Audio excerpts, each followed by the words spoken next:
Bienvenido al curso de comportamiento de analítica digital de Bjob. El comportamiento dentro de la analítica digital es muy interesante, sobre todo porque si realmente llegamos a comprender cuál es el comportamiento cuando un usuario realiza una conversión, podemos llegar a realizar estrategias que reproduzcan ese comportamiento para que se reproduzcan esas conversiones. Como había comentado antes, el comportamiento es una de las zonas o de las partes de Analytics que personalmente considero más difíciles no de entender, sino de comprender. De hecho, os aconsejo que para llegar a entender una pantalla de comportamiento, antes tenemos que analizar de arriba a abajo todos los puntos de Analytics. De esta forma vamos a llegar a tener un conocimiento más profundo de cómo se comportan los usuarios. Aquí tenemos una visión global de cómo se comportan todos los usuarios y tenemos información de cuáles son las páginas, porcentaje de rebote, porcentaje de salida. Tenemos diferentes tipos de segmentación a nivel de horas, semanas, meses. Recordad que siempre tenéis la opción de tener más información aquí.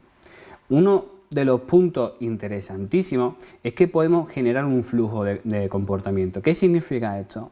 Que podemos ver cómo un usuario o un grupo de usuarios acceden a un sitio en concreto y eso hace que se vaya a otro sitio.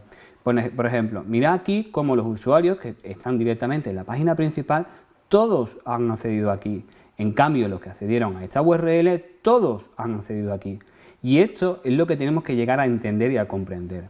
En esta zona tenemos diferentes opciones para ver el comportamiento. Por ejemplo, aquí en adquisición,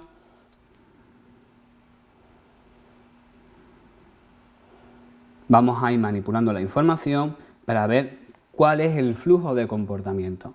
Aquí vemos, por ejemplo, cómo el tráfico SEO se distribuye entre diferentes URLs, pero recordad que no solo tenemos que mirar lo que se ve, también tenemos que mirar lo que no se ve. Y también tenemos que ver cómo los usuarios acceden aquí, pero no han accedido aquí directamente, y cómo se traza este canal de datos. Podemos acercar y alejar el zoom y en cuestión de lo que necesitemos, ahí vamos a ir recibiendo información. Aquí tenemos la parte de contenido del sitio. En esta parte vamos a analizar cómo trabaja cada una de las URL. Y esta parte podemos incluso, si no queremos verlo a nivel de URL, podemos mirarlo también a nivel de título de página, si nos es más fácil de entender, y vamos a ver cómo una página o un título te crea un porcentaje de rebote diferente a otra página. Y aquí tenemos que hacernos la pregunta de por qué una página genera una tasa de rebote, por qué otra página genera otra tasa de rebote. Si os dais cuenta, aquí tenemos un 27, un 54, un 18, un 21... ¿Cómo podemos trabajar o cómo podemos utilizar esta información? Si nosotros tuviésemos un problema con la tasa de rebote, porque a los usuarios no les interese lo suficiente el contenido, podemos aprovechar esta información para colocarlo en la página principal y de esta forma disminuiremos la tasa de rebote. Aquí tenemos información sobre la velocidad del sitio. Esta información se usa principalmente en temas de optimización o web. Y es algo importante cuando estamos trabajando en estrategias de SEO, porque una buena optimización aumenta el rendimiento de nuestra página y también aumentará nuestro canal de tráfico de SEO. Y por aquí podemos ir analizando qué aspectos son los que más apoyan a una estrategia u otra. La parte de búsqueda del sitio es cuando tenemos un formulario en concreto, vamos a ver qué tipo de búsquedas se han realizado. Y esta parte es importante porque si analizamos que unos usuarios buscan de una forma recurrente, imaginaros login, eso significa que el botón de login no está bien hecho. Entonces también nos puede permitir colocar la información de nuestra página principal o de nuestras categorías en función de qué están buscando los usuarios. Tenemos una parte de eventos para ver cuál es el comportamiento que reproduce un evento. Tenemos una parte de editor y de experimentos y esta parte se utiliza para crear lo que se llaman pruebas A/B.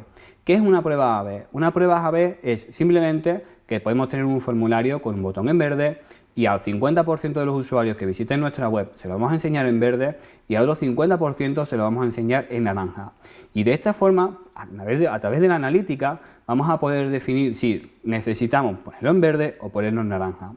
Y la última parte es la de analítica de página, que aunque sea una zona, un elemento que a veces da fallo, pero es una zona donde podemos llegar a ver nuestra web con puntos matemáticos. ¿Qué quiere decir esto? Que vamos a ver nuestra botonera y vamos a ver si una opción de un menú tiene clic o no tiene clic. Y vamos a ver también dónde está la intención de los usuarios cuando hacen clic. ¿Qué significa esto? Que si tenemos 3 ofertas en nuestra página principal y vemos que en la parte central es donde más clics se hacen, sabemos que ahí es la zona correcta para poner la oferta que empresarialmente mayor nos interese. Ahora os animo a que hagáis las siguientes actividades y sobre todo que no os perdáis la siguiente parte del curso.